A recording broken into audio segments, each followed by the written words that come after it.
The Section 106 review process seeks to accommodate historic preservation concerns with the needs of proposed undertakings. This is done through consultation among federal agency officials, the applicant, and other consulting parties who have preservation concerns. Section 106 stipulates that Native American tribes and other indigenous peoples must be included in the consultation process.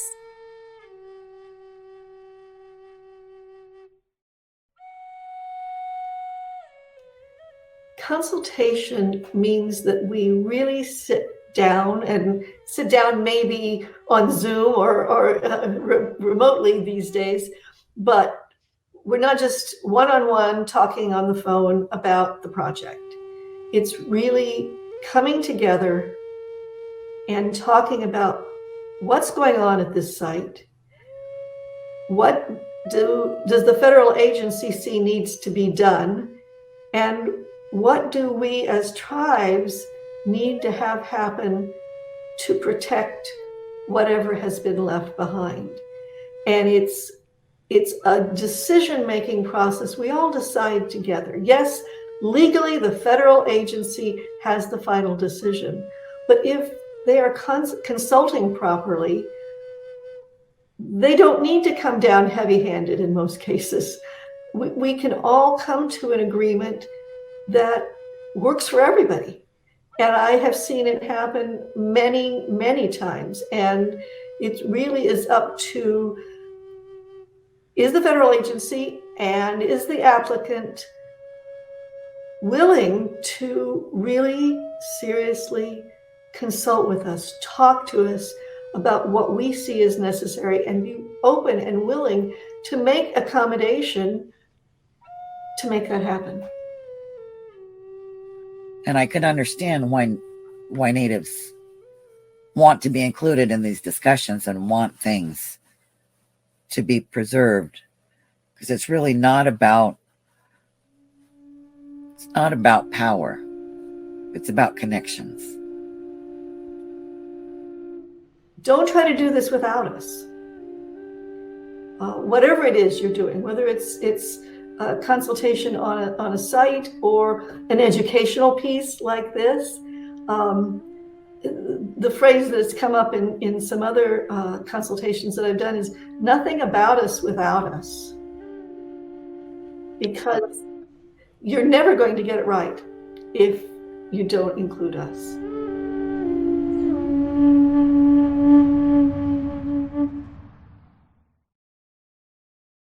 Federally recognized tribes are sovereign nations. Tribal sovereignty is based on treaty obligations and the recognized legal right of federally recognized indigenous peoples to govern themselves. Tribal governments have the same powers and rights as federal and state governments to regulate their internal affairs. So yes, the applicant has to be involved, but they are a party, not the lead. The federal agency is the lead because tribes are sovereign governments. We're sovereign nations. And the consultation needs to be government to government. The United States federal government with the tribal governments. And when the agency or the applicant is put out as the lead, that doesn't happen. And things don't go as well. Because even though right now we're trying to educate applicants, they don't have the experience with this and they don't understand, and they are not a government, and we can't consult on a government to government basis with them.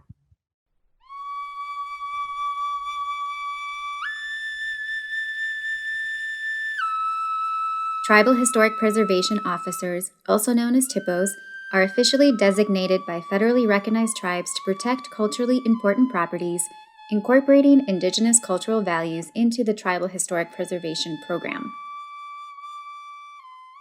There is a thought that consulting with tribes and SHPOs or anything like that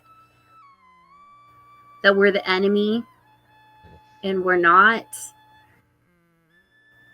We're not here to make people's jobs more complex.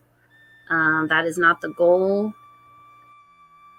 It is to preserve and protect and see how we can do things properly to do that and come up with some kind of compromise or something like that.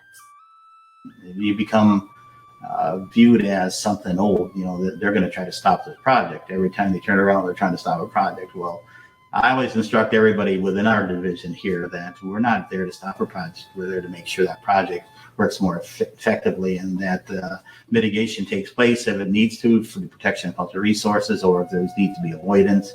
That needs to be done early on.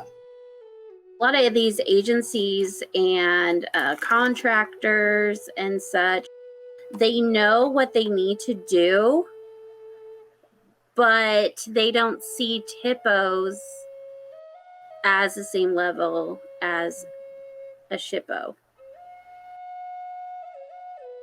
And for me, that's frustrating because I feel like I do more not arguing, but just like having to confirm that we are a sovereign nation and you need to do course. And they do not see sometimes that we are at the same level. So I feel like I spend more time, instead of consulting, I spend more time trying to say, hey, you need to talk to us too. Our perspective is more than just a perspective. What the SHPO sees as important, we also see what we want as important too. I need to be treated like the SHPO, even when it's not on tribal land, even when it's on our ancestral land. I can't make the same decision that the SHPO makes if it's not on tribal land. But my view and my tribe's interest and concerns are equally valid and ought to be considered equally important. Tribal members do not necessarily see the world and history in the same way as people from non-Indigenous cultures. Non-Native people don't necessarily need to understand this worldview, but they need to respect it, take it seriously, and recognize the tribe's legal responsibilities to consult.